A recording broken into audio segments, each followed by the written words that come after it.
Vamos então às pesquisas eleitorais. Depois a gente vai voltar a falar de Copa do Mundo porque ela interfere na campanha desse ano. É o seguinte, com 18,3% das intenções de voto, o deputado federal Jair Bolsonaro segue liderando as pesquisas presidenciais, como revelou nessa segunda-feira a pesquisa CNT-MDA. No cenário que já desconsidera o nome do ex-ministro do STF, Joaquim Barbosa, que desistiu na semana passada de concorrer à disputa, o ex-militar é seguido pela ex-ministra do Meio Ambiente, Marina Silva, com 11,2% das intenções e Ciro Gomes com 9%. Então, repetindo, Bolsonaro 18,3%, Marina 11,2%, Ciro 9%. Abaixo vem o ex-governador Geraldo Alckmin com 5,3%, Álvaro Dias com 3%, Fernando Haddad com 2,3%, Fernando Haddad do PT, e Fernando Collor de Mello com 1,4%. Manuela Dávila do PCdoB está com 0,9% e olha ele aí, Guilherme Boulos com 0,6%. Parabéns, hein, Boulos?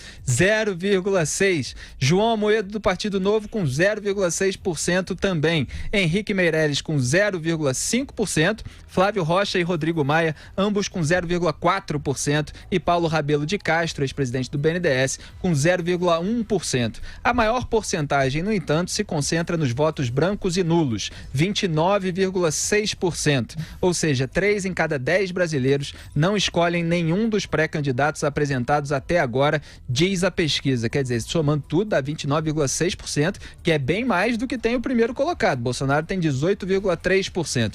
E os indecisos correspondem a 16,1% dos entrevistados. Então é muita gente que ainda não escolheu o candidato. O que eu queria relacionar, Vila, com a Copa do Mundo é o seguinte, faltam 31 dias para o começo da Copa do Mundo, que é dia 14 de junho, ela vai até dia 15 de julho. Você acha que até o final da Copa do Mundo, quando existe aí, baixam-se, a comoção nacional fica mais em torno da Copa do Mundo, você avalia que poderá haver uma mudança grande nesse cenário até depois do final da Copa? Vai haver ali aqueles 84 dias, eu já contei, desde o dia 15 de julho, quando acaba a Copa, até o dia da eleição, do primeiro turno. Evidentemente, no começo de agosto começa a ter debate eleitoral na TV e tal. Aí eu acho que vai haver um período para haver mudanças maiores. Mas eu não sei se vai ter mudanças grandes nesses próximos 2 meses, onde o Brasil poderá estar mais voltado para os jogos. Olha, vamos lembrar que o calendário eleitoral, o registro, a data máxima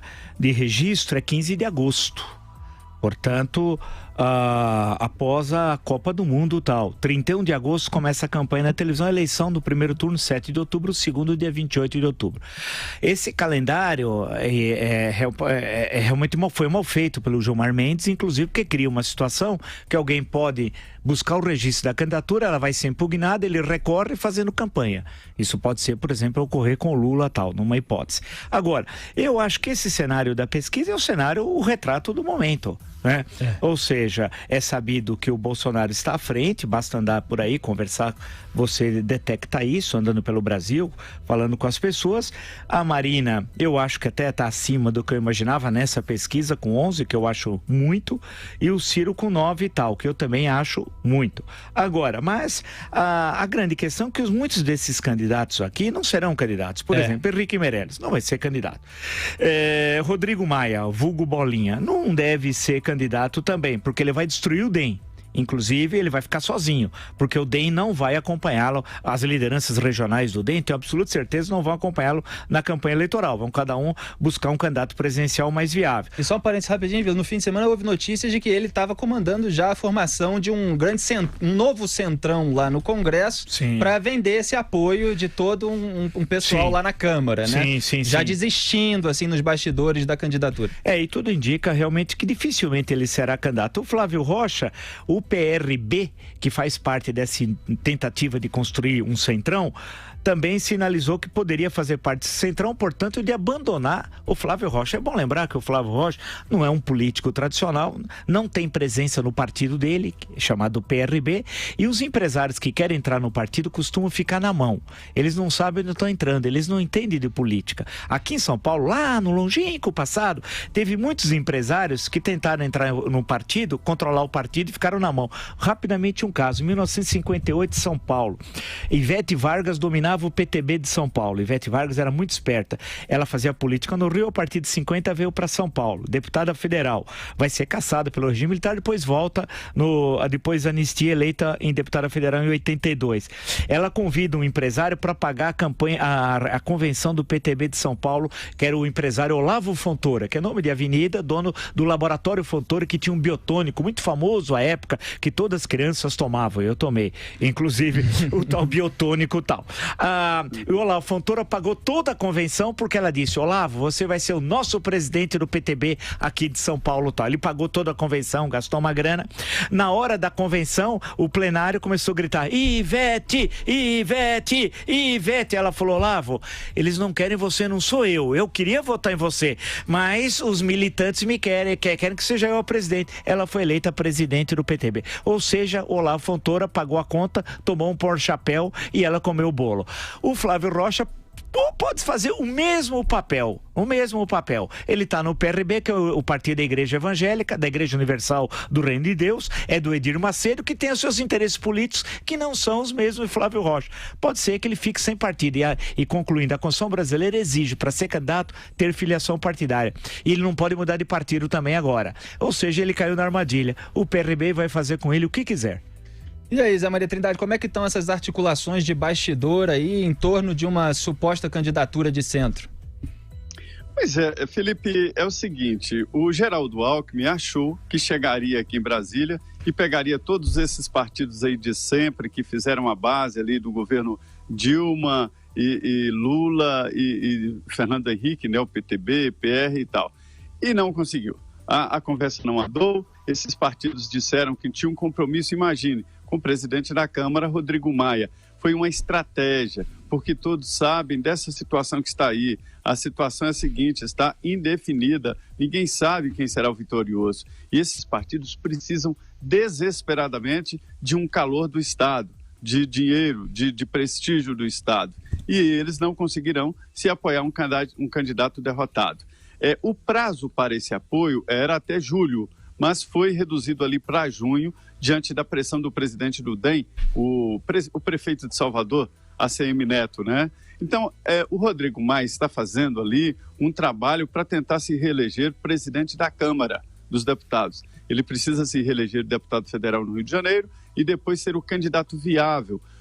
Isso porque ele já vê que a partir do ano que vem, esta máxima vai continuar de partidos médios. Aquela história de partido com 100 deputados e tal não existe mais. Então, os partidos terão ali entre 40, 60, 50 deputados, o que impõe uma união para chegar à presidência da Câmara ou conseguir qualquer coisa no Congresso Nacional.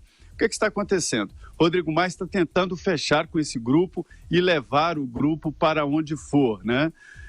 E esta é a tentativa. Agora, lendo aqui essa pesquisa, Felipe, a gente vê que quase metade, 45% dos eleitores, segundo essa pesquisa, não sabem em quem vão votar.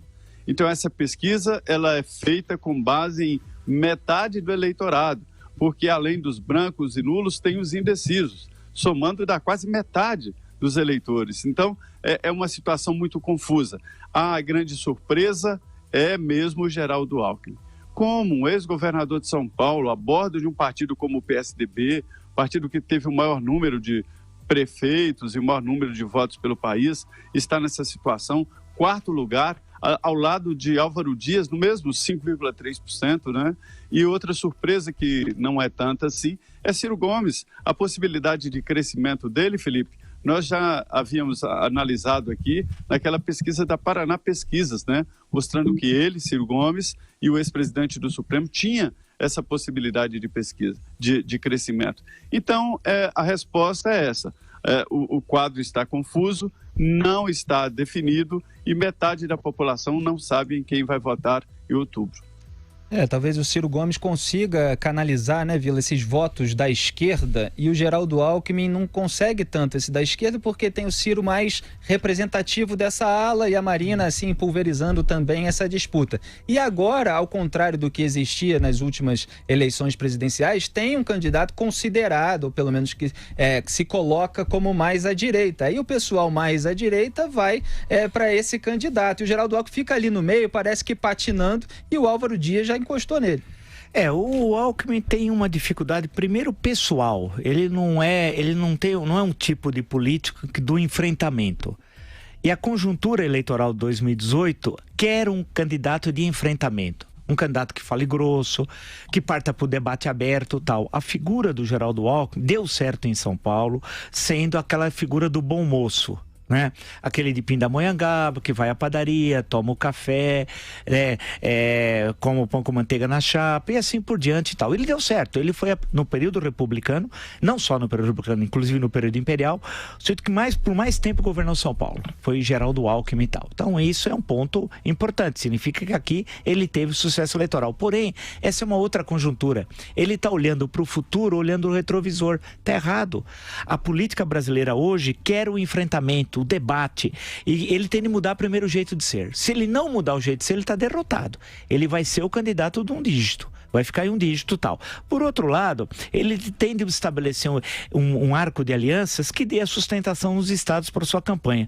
Mas ele tem de entender também que isso não é condição sine qua non para uma vitória eleitoral, numa eleição muito particular como é 18. O tempo de televisão e TV e rádio não será, como em outras eleições, tão determinante. Hoje, o papel das redes sociais é muito importante. Não vou dizer que é tão importante igual a televisão, mas é muito importante. Ele não entendeu também isso.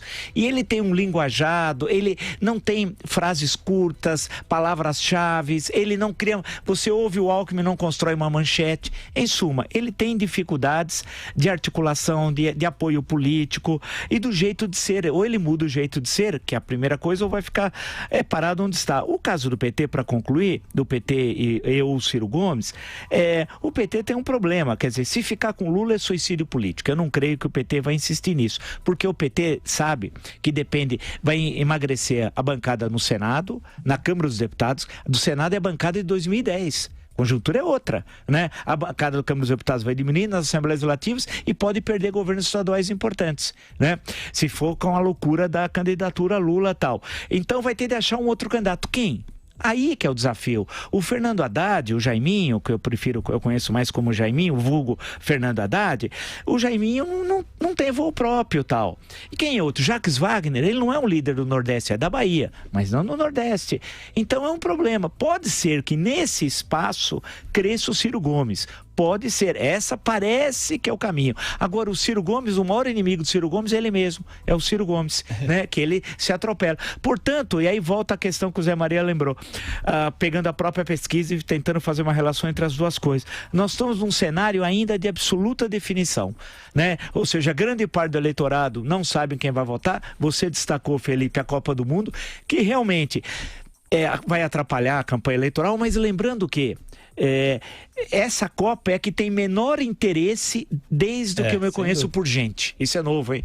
Desde que eu me conheço por gente. Eu posso dizer que acompanhei mais ou menos, era pequenininho, a Copa de 62, a de 66 muito, a de 70 nem se fala tal. Essa é a Copa que tem menor interesse.